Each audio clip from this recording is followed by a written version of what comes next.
ఆంధ్రప్రదేశ్ ఈరోజు 2024 సార్వత్రిక ఎన్నికలు ముగిసే టయానికి ఓటింగ్ పర్సెంటేజ్ ఎంత పడింది, ఓటర్లు దాదాపుగా ఎంతమంది ఓటు హక్కు వినియోగించుకున్నారు? ఏలూరు రిటర్నింగ్ ఆఫీసర్ మేరీ ముక్కంటి గారు మనతో ఉన్నారు. సార్ చెప్పండి. ఏలూరు కాన్స్టిట్యున్సీకి సంబంధించి 213 పోలింగ్ స్టేషన్లు 22 సెక్టార్లు ఉన్నాయండి. వాటన్నిటికి సంబంధించినటువంటి పోలింగ్ ప్రక్రియ సజావుగా నడుస్తూ ఉన్నది. ఇంకా చాలా చోట్ల 1200 ఓట్లు పైన ఉన్నటువంటి ప్రతి పోలింగ్ స్టేషన్లోనూ ఇంకా ప్రజలు ఎక్కువ సంఖ్యలో ఓట్లు వేసుకోవడానికి వస్తున్నారు.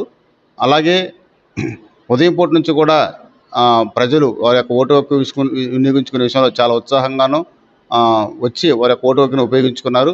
అలాగే ఇప్పటికీ మనకి ఉన్నటువంటి చూస్తే 180, 181, 182 పోలింగ్ స్టేషన్లను, అలాగే 210, 211, 212 పోలింగ్ స్టేషన్లను కొంచెం జనాభా ఎక్కువగా ఉండేసి ఓటర్సు వారి యొక్క ఓటు హక్కును వినియోగించుకోవడం కోసం అక్కడ ఉన్నారు.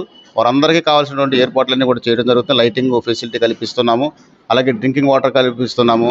వచ్చినటువంటి ప్రతి ఒక్కరికి కూడాను వారు ఓటు హక్కును వినియోగించుకొని ఇంటికి వెళ్ళే విధంగా ఏర్పాట్లు చేయడం జరిగింది. ఎంత లేట్ అయినా సరే వాళ్ళందరూ కూడా ఓట్లు ఇచ్చేసి ఓటు హక్కును వినియోగించుకునేలాగా చర్యలు తీసుకుంటున్నామండి. సార్, ఇప్పుడు టైం దాదాపు 6 కావస్తుంది. అయితే కొన్ని పోలింగ్ సెంటర్లలో ఈవీఎంలో కొంచెం మొరాయించడం జరిగింది. ఇంకా టైం పెంచుతారా? ఓటర్లు వస్తున్నారు.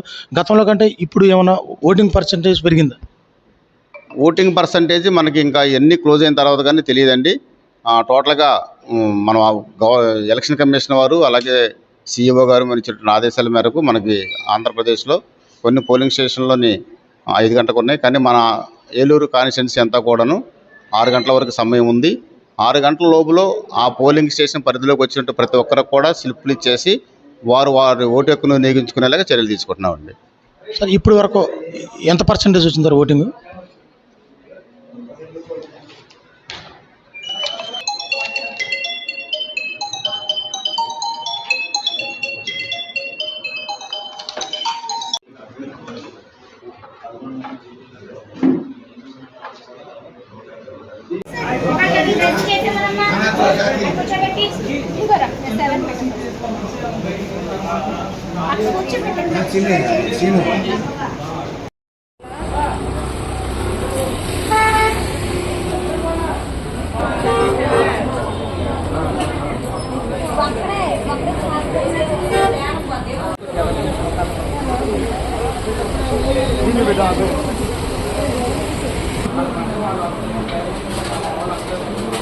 నేను కోవల్ గ్రామానికి ఉప సర్పంచ్నండి.